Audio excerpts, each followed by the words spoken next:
it tempts me to believe that Ghanaians we just somehow dirty. Who is to blame? Let's start off with that. Who is to blame for these fires? It is recipe for disaster. It's not a house of cards or a game of cards. It's like, this is real life. But you see, who did it? How much did they charge, right? Can you hook me up?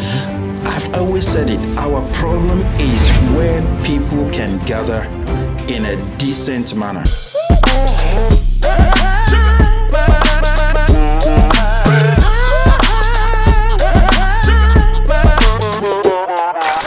DLS Wave, we are back again. Oh boy, here we go. All right, so yeah, today we're not really bearing good news. We did talk about the inauguration, Traore, we talked about Kufad, a lot of things that are bad, but not this bad. This is really bad. So Kantamanto Market, we all do know, we grew up going shopping there. Yeah. Anybody in Ghana who said they've never bought anything from Kantamanto, then they were not born in Ghana. Or do we all agree? You've been scammed there, and then you've not stayed in Accra. I've been there, so he's not Ghanaian, so forget about this guy. Now, this market houses literally people, right? And it's so densely popular, about 30,000 people. Yeah. 30,000. Yeah. Can you wrap your head? Yeah. 30,000. Yeah. That's immensely, dense. So there was a fire that gutted the place down. I think what was it? January. I forgot the day, but it was like a week ago, not too long. And again, fire trucks could not have access in there because, as usual, we do not learn from the past. Mistakes. Thank you, Sir Richards. So this is the problem now, right? We always keep going back to the same problems without having really a long-term solution for. So at the end of the day, what do we say? Who do we blame? Yeah. The government, the people, the traders? Because bear in mind, there are no fire hydrants. Trucks show up, there are no, it's like in China, there are you see, connect water to and then start spraying it off. And even if we do, the trucks cannot go in there. So who is to blame? Let's start off with that. Who is to blame for these fires? Okay, the fires, you don't know who, so you cannot blame. You don't know who to blame. But I'll start from the top. I'll start from the top. Government, right? So you know who to blame. That's my point. I think it's the government. It is the government. It is the government. It is the government. Why? The question is why? Because they've sat down and watched that place from 1,000 or maybe 5 people starting to sell something, and then they've sat there and they've watched grown to that number. And it's so dense, so populated. You walk, shoulder to shoulder, face to face with people when you go there every single time. It is recipe for disaster. It is. So what happened there? I'm not surprised. I don't know who did it. I don't know the motive behind it, but you can tell. Anytime I went to Ghana, right, in November. I was in Ghana in November, and I went there. I went to Mokola actually. Yeah, Mokola. And I was telling my uncle, I said, the way this place is dense, right? If something happen, everything is gonna go. Then you hear, and yes, people would turn around and blame government, which is justified though, because they are not, quote unquote, behaving like leaders, because leaders take actions, right? Leaders take serious action. But the reason why sometimes I also find it extremely difficult to blame government is the moment government steps in and try to clear people, we bring our soft side. But where do you want them to go and do their business? And how would they do their business if you're sacking them? Create a place for them. I get all that. Government will get a place, a land, and then try to move them, and they don't want to move. So it makes it sometimes extremely difficult for government. But you need a leader like me. Oh yeah, why? Again, I totally disagree with your point, but cool. I've told you guys. I'll come back and tell you. I've told you guys before. Yeah, it's unfortunate people have lost their livelihoods and all that. But until we learn to build markets, congestion will not cease. I've always said it. Our problem is where people can gather in a decent manner. And these are markets. Everybody eats. You need to go shopping for your vegetables. Everybody wears clothes. You need a place to go shop for your clothes. In Shanghai, what happens? When you want cheap clothes, you go to Science and Technology Museum, or you go to Chipulu or whatever, or you buy online, or you go to a mall if you can afford it. You don't see people selling on the streets. And why are the people not selling on the streets? Because there are places designated for selling everything. So I always say, and you people laugh at me, until we build, I'm not just talking about food markets, until we build markets for doing specific businesses, these things will keep happening. I mean, even if that place was ultra modern, like you said, a fire engine couldn't go in there because the lanes are so tiny. So you can even build a modern place, but if you build it modern and you make sure that there are fire hydrants, just like here, every building has a fire hose on every floor. If those things are provided, proper infrastructure, even the people themselves can put out a fire. So that's why I always say, unless we have organized markets, forget it. It's never going to change. I always say that Rawlings Park area, if you know Ghana well, Makola, Rawlings Park, that Barclay, I will turn that place into a Times Square. Why not? It's a perfect place for that. Remove all those car stations and turn it into a Times Square. And you can only do that when you move the congestion away to designated places. So people can just go there and have fun. So for me, it will keep happening unless we build markets. It's as simple as that. And not just market, but you see, like example, you gave China as an as an example. Every area more or less have a type of market. Something that they are known for. Yes, exactly. If it's vegetables market or for whatever, you know where to go. Exactly. And then like the normal shopping. And I'm talking about area. Right? It's everywhere. It's everywhere. So I would not get up and say I'm going directly to, like we all say, we are going to Makola for a particular thing. Exactly. You understand? You travel from Tantra Hill to Makola. You understand? And everybody gathered there. Christmas time. I saw videos of a lady with her son or daughter, little girl. The daughter fainted or died or something because it was too congested. You know? This is really. I mean, I'm gonna go back. It's, you know, people always say, "Oh, you're gonna compare Ghana to China." I mean, Ghana to the States, blah blah. But I don't think it's. We're not talking about like, you know, the skill. Maybe it's like, oh, they developed and they have like, you know, the infrastructure, or they have like the people. It's just very basic stuff. We all know that growing up, if you fail to plan, you plan to fail. It's as simple as that. You cannot have a market without certain, like, you know, parameters and certain what do you call it, measures, you know, being put in there. It's not rocket science. I mean, just like putting up a house and saying, I'm not going to leave a door, like, you know, at the exit. It makes no sense. Right. So that's the thing. We've known this for a very long time. We're not even, you know, addressing the current issue.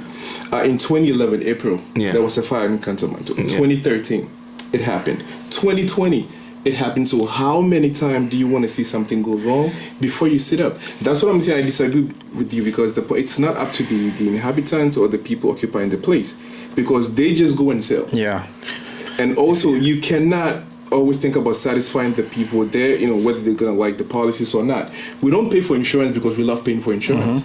Because I think the government has to take care of us when you get sick. So you have to also kind of pay something upfront. So it's a deal. But I don't like paying it, but you have to. So policies, sometimes we don't even like them, but in the long term, it's supposed to benefit us. So in this case, if no, you follow my. I'm trying to see where you disagree with me, but continue. The point that it's not them saying that we don't want to move, where we're going to go. If the government has somewhere, right, to take them, then they would have nothing to complain about. Cause, no, hold on, because we're all comparing to China or the States, whatever. Before anybody asks you to move, my kid goes to school here, and it happened the same thing. Our kids go to the same school. They had a new school set up before they transitioned from the old school to the new one. But you cannot ask the kids to go stay home for 3 months, and we're gonna find it. No, if the Chinese, right, like you said already, before they move, there's this supermarket, all the supermarkets, the old ones. After COVID, when COVID happened, they shut them down. But what did the government do? Before they reopen, they've opened a lot of new places. They moved them to new locations. So everybody have been moved. I have videos of places already. Just here. My point is, it is leadership. Plan. Plan. Right. When, you move there, you cannot come back here, because the time you will come, there's nothing there, zero. We know it. Right. Yeah, that's what I'm saying. I do agree with you on that part. But I'm just saying you cannot build a country based on the people's sentiments, right? People are always going to try to do the opposite, right? Laws are meant to be broken, as the saying goes. So we're on the same page here. But that's what I'm saying, right? So that's the point. I do agree with you on that basis. But when you say the people are stubborn, No, but the people are stubborn because they know after a week. They know the leadership. They know the system. But why do you have to be stubborn when you know where you're actually selling? It's also not good. That's my point. This has gone on for so long, and it's. I'm just sorry to say that it tempts me to believe that Ghanaians are we just somehow dirty. We kind of like dirty places, because when you look at, like you're saying, some of the places where the people sit to sell, I can understand everything that the government has to make provision. But even when they sit, they themselves, they don't keep. But that aside, I just want to say that if you look at even the way we go about our development, look, John Mahama built the KJTR market. MPP came, and which I thought was a good thing, but in a way it was a mistake. MPP came, they were also building the Kumasi Central Market, not too far from KJTR Market. What was the point? You know, this huge market is already built, which I already had a problem with. It's a great developmental feat. But like I said, the money that was spent on KJTR, why did Kumasi people now, I'm just speaking Kumasi because that's the issue that I'm familiar with. I think it's the Asafo market or something. It's another big market in Kumasi. They are saying that every government comes, they promise they will rebuild it, and they don't. A lot of money was spent on KJTR market. The money that was spent on KJTR market could have built smaller markets all over Kumasi to decongest that KJTR area. Now, when you put that huge KJTR there, what happens? Everybody's coming from Mampong, Obuasi to KJTR. So what do you expect? Congestion. And that market, Mama left 8 years ago. If you go to KJTR now, it's already run down. A typical example. No. It's a typical example because I'm from La, right? Yeah. The Labadi market, I felt, okay, it just needs a little uplift, right? Yeah. They've done it quite well. But I was like, they could have done a bigger market. Right.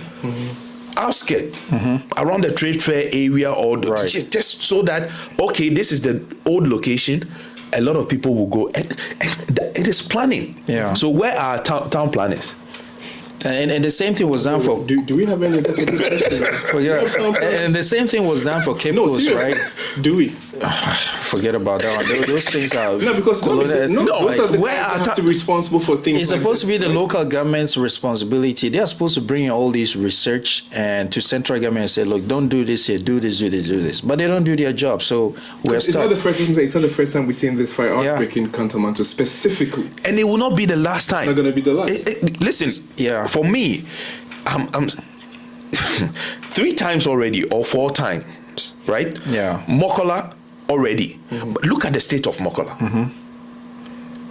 About 15 years ago, it looks even worse, right? 15, 20 years ago, it was still worse. Because every time I go down, it's like, this place. Imagine now. Imagine now. So who do you blame?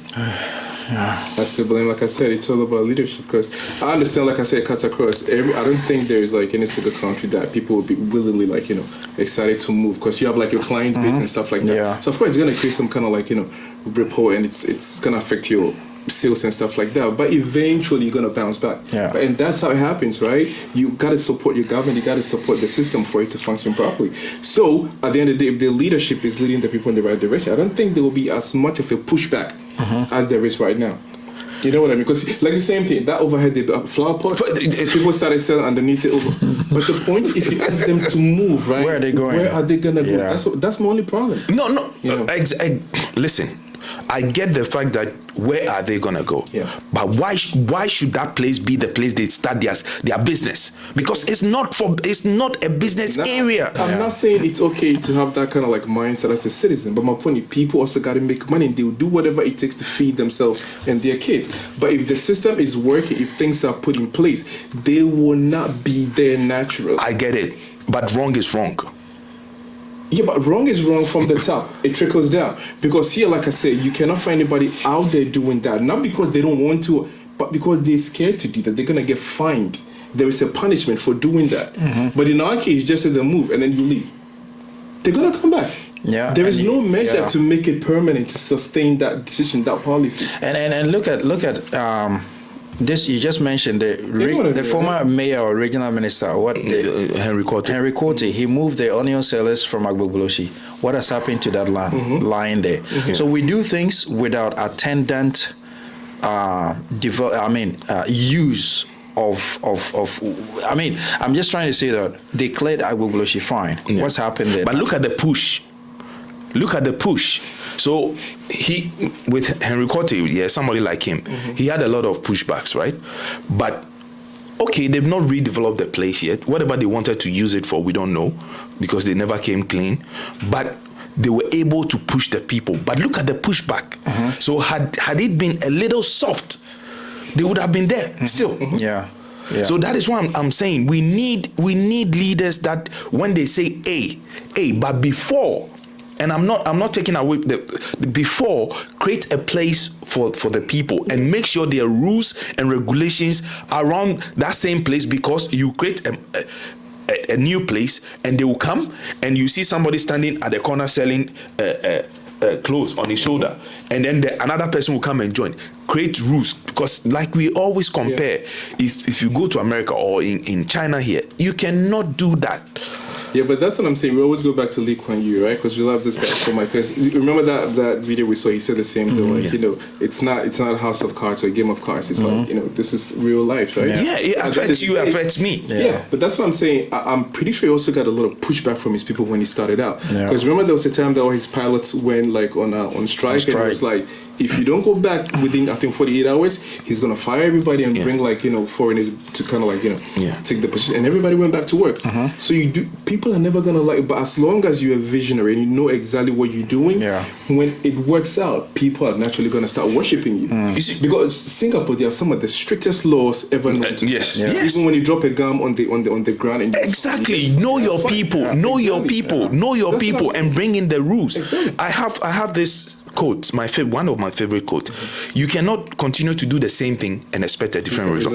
And Ghana, we've been doing the same thing for the past 100 and something years. Ghana was created, or 60 something years. Ghana Black Stars. Exactly. You understand? Everywhere in this modern age. In this modern look. We still have open gutters. We still have this. We still have that. Let me just throw in this last one. Hopefully, you look at where the Octagon building is directly opposite. What do you mean, Octagon building? Moving Pig. Moving Pig. Okay. It used to be Togo Station or Togo Benin Station, and it was directly opposite that hotel that was there, that popular one before Moving Pig. I forgot it. So that place used to be like really dirty and disorganized, but once they were moved and that building was put there, and now they have Accra Metropolitan Assembly, the new one behind it, that whole place is clear now. So it's like when you're doing something, you have to be intentional on what you're doing. If I'm moving this, I'm putting that there. If I'm moving this, I'm putting that there. But like you were saying, when you move people and then you don't do anything about it, of course they're going to come back because you haven't made any provision for them. Look at Tema Station. I haven't been in Tema Station for a while. Tema Station is supposed to be one of the nicest stations at a very nice location, but look at what is being done at Tema Station. So it's like you're also saying, yes, even if we do it, we don't enforce the laws. And so we let everything lie. We just build it, okay, everybody come, and then it messes up again. It's all good. That's what I was saying, that I disagree with you when you said that it's about the people. Sometimes it is, but with proper leadership and policies, people will always fall in line. Listen. Let me give you an example. Listen. I'll die on this sword. I'll die on this sword because okay. So with the leadership, hold on. With the leadership, right? Listen, with proper leadership, with strong leadership, you need people to also toe the line, right? To support your vision. Yes, you have people that will go against it because naturally we are selfish individuals, right? A lot of people have entitlement, right? But you need people, as a leader, you need people to say, hey, I think I get what it's doing. So I will not do this to affect what it's doing. That is the mentality we need. Yeah, I get it. That's what I'm saying. But the people don't have it. The people have a lot of entitlement. I'm in Accra. It is my homeland. I can do what I want. And that entitlement needs changing. And we already into not necessarily, you know, I'm not saying what you're saying is entirely wrong. You're right to a degree, but it's not exclusively about the people. I think it's more about the government and policies. Because we're here and think about it, right, in China. And this is what I like China, I mean, from some perspective, because like you said, the people also got sense of entitlement, right? They don't even like to travel. They're like, why should I travel abroad, right? It's like they have everything here. It's like it's the safest country now. I mean, arguably. But the point is, there was a time, right, that, I mean, it was very isolated, like some kids got stabbed, right, out of school and stuff like that. What did the government do?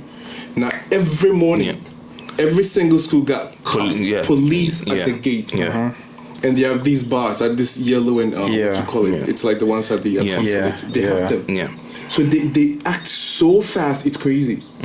It's like people started buying second homes, right, for business. And then it's like prices keep shooting up. What did they do? They cool it down quick. One family cannot buy what? One house. You know what I mean? They always do put in measures. The same thing. Motorcycles going on highways, like people were riding crazy, you know, what do you call those things? Swimming. Doing slaloms. Exactly. No, you cannot go on the highways. It's like not everybody's gonna like it.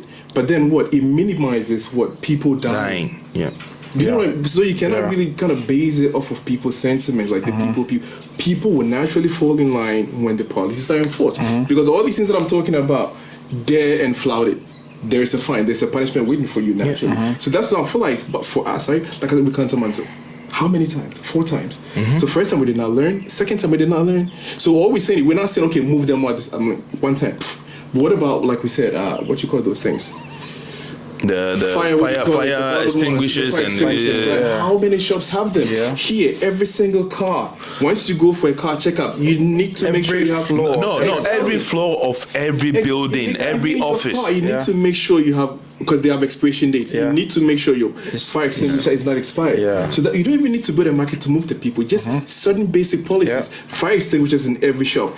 Check what your electricity connection. Make sure there is no illegal connection. What are you talking about? You know electricity. Somebody connect from somebody. That's what I'm saying. But there should be a task force making sure this, because the end result is fatal. Like, that is why I'm saying. That is why I'm saying. I've already said it before. I mentioned the people. I said we need leadership first. And then ours. You need to be your brother's keeper. So if he's doing something that I know, I have money in my shop. I've spent millions on goods, and he's doing something. He's connecting a wire from Kojoko Bedu, and I know this thing can cause me trouble. I need to call him out. I will do it too, because I'm not gonna pay. But you see, you do illegal connection, you're gonna get. But you see where the problem is. Why would that snitch on me? But you see, who did it? How much did they charge? Right? Can you hook me up? But you see where the problem is. That is the problem right there. That's right, because we're all gonna get. But if the place have been built properly, nobody's going to do any illegal connection. That's what I'm saying. Make it just for promo. It's sad. It's sad for me. It's sad. It's sad to see this thing happening at least every 3-4 years. So basically, finally, let's wrap it up. It's happened, right? What's the way forward? Do you think there's going to be any radical change, or they're just going to build the place back up? People are going to move back in there. There are a lot of people calling for the place to be properly redeveloped, but I can already see that the shop owners are rebuilding with wood, plywood, and all that. But I think that the way to go would be to, if government cannot do it, to give it to an investor who will develop the place properly, maybe a story building or whatever, and then give it out to the same people who are working there, because you can't take their livelihoods away. And everybody knows Kanta is part of our history now. Modernize it, make sure it has the right structures for people to work in there decently and for people to go shop decently. You say, okay, first floor is for these kind of clothes, second floor is for this. So nobody is left out. If you want trousers, you can only get on the third floor. It's not like somebody on the ground floor is going to be selling trousers, shoes, and no. If you do it that way, even if someone is on the 12th floor, he's not going to complain, because if someone wants a scarf, they're coming to the 12th floor and I'll get my business. So you just need things to be structured properly. So my whole final statement is, so I think that basically overall they should just take the time, redevelop the place, and then get the same people back in there, get business going. Why? Let me ask you a question. Why do you get the wow feeling when you travel to certain places in China. Like, I'll give you a typical example. If you go to the IT place, no Xiamen. Is it Xiamen? Shenzhen. Shenzhen. Hangzhou. Yes. When you go to Shenzhen, they have a huge building. From phones, laptops, then you keep going. Wan Chao Bei, I think. Wan Chao Bei. Wan Chao Bei. Why do you get that wow feeling? Because it's organized and it's just easier. Yep. So this is why I say it's all about this. The system is not working. Just like Trinity Jonas always says, we have no system. Because if you think about it here, you would not believe how people are not even issued licenses because they I know schools that got shut down because they didn't have fire escapes. Mm-hmm. I mean, everything is perfectly fine, but you just need to have a place that in case there is a fire, which is highly impossible here. But then it's they're not going to issue a license. So this comes back to that guy we were discussing last time, Kwabena Obeng Dako. Yeah. Invested $15,000 into business in Ghana, right? You go to Kantamanto, your business is now all going down the drain. So there is no proper structures and planning, right? Yeah. So that's the thing. Why would somebody invest in a country that does not even care about protecting stuff like that? Because this is not something new. It's deja vu. It keeps burning down and burning down. If you have a country where you don't know where the town planners are, invest my $15,000 in let's say business in Kantamanto Market. I asked you a question that you guys were not able to answer. If you have a country where you don't know what your town planners do, then you have a serious situation. We really know that they come to check out the market, because here it's free. You can literally see this Chengguan, just people in uniforms coming to check it physically. And everybody kind of toes in line. You clean up your place and everything. Once they come inside, a single whatever, you come, you see, what do you call that thing? They're going to shut it. You see a lock. There's this new rule where you don't need to, if you have a bar or a restaurant or something, you don't need to mount. There are certain places you don't need to put chairs and stuff, right? Yesterday, I dropped Shanice, my little girl. I dropped her at school, and I wanted to buy something. This lady, the air conditioned the unit. Yeah. The lady just has put in what do you call it? Chilies. Just drying the chilies and has put in it on the unit. This guy in his uniform, there's nothing for him to do. He's just, I won't say there's nothing, but he was doing his job. Just riding and then saw the chilies and then stopped. So you can't put it here. Came back and said, "This one, you have to take it." Took a picture, took the shop picture and put it in. And then the lady was like, "Oh, this is not," I said, no. So whatever, if a 50 RMB fine or something, they take it from you. But that's the problem, right? I see a problem with that, but everybody's gonna say there's no problem, because you can understand. What if just a little bit of breeze, right, blows one of these peppers into the unit? There's a fan, rotating fan there, and it gets to people's eyes. Not if you could literally create an electrical, short circuit. You never know what's gonna happen. So that's the thing. Sometimes we ordinary people do not see any problem with what we're doing, but these guys, they probably think, oh, this thing can get in there. I mean, it might be highly impossible, but as long as there's a slight chance it might happen, why risk it? The question is, why risk it? So again, Kantamanto, I mean, we all feel bad for what happened, but I feel like it goes back to the same thing, systems. We got no system at all. What would be your dream design for that place? I don't think it's about design. I think it's about just the basic necessities, right? It's there have to be fire extinguishers. There have to be ways that fire trucks could come in. Because sometimes it looks highly unlikely, but as long as there's a possibility, why leave it to chance? But the way that you create for fire extinguisher to fire engine to come inside, people will lose their shops. They will not. Like we said, that land is very small. That land is small. There is something called story buildings. We've seen it. China did it. Qualis and whatever. It's small pieces of land. He builds 12, 25, right? This is what they do here. The markets are not super huge, but you give it different floors. And you don't even mix the items. One floor has one specific item, right? You don't mix up electronics with what you call it, like food stuff, because it's different stuff. It's like I said, it's very basic things that are kind of eluding us as we are looking for a town planner. Exactly, maybe you apply for the job. That's very basic. Even if it's one plot of land, you can 10-story buildings. Oh, right? God. You separate them, people get their way. I mean, Makola has it, and it worked. If you look at Makola compared to other markets, I feel like it's beautiful. I mean, when I went there, I was impressed that this market is in that location compared to other ones. So, like we're saying, if we build and we enforce, it will work. Because when I was in there, I felt like I was in a market in China. The market queens there, they are doing a great job. You see, my only problem with with the Mokola thing, I don't know why we like to do things in beats. Like, I think, but Makola was a rolling style, a long time ago. Yeah, but even that time, I don't understand why we do things in bits, because it was an opportunity to actually develop the whole place. Yeah, I agree. Yeah, you understand at the time, and that is what like I don't. It's back to leadership, my brother. It's leadership, back to systems, back to policies that are enforceable, right? Yeah. All right. So from DLS Wave, like we said, it's not something we kind of like just using as content to blame the government for, but it's real. I mean, our government, they're not doing what they're supposed to, because some of these things could have been avoided. If it was the first time, we'd be like, okay, all right, we didn't see it coming. I mean, accidents happen. But we talk about the fourth time, same spot, same location. You can't say this is something we shouldn't talk about. All right, so from DLS out on a sad note, we're pretty sad today. Bye-bye. Peace.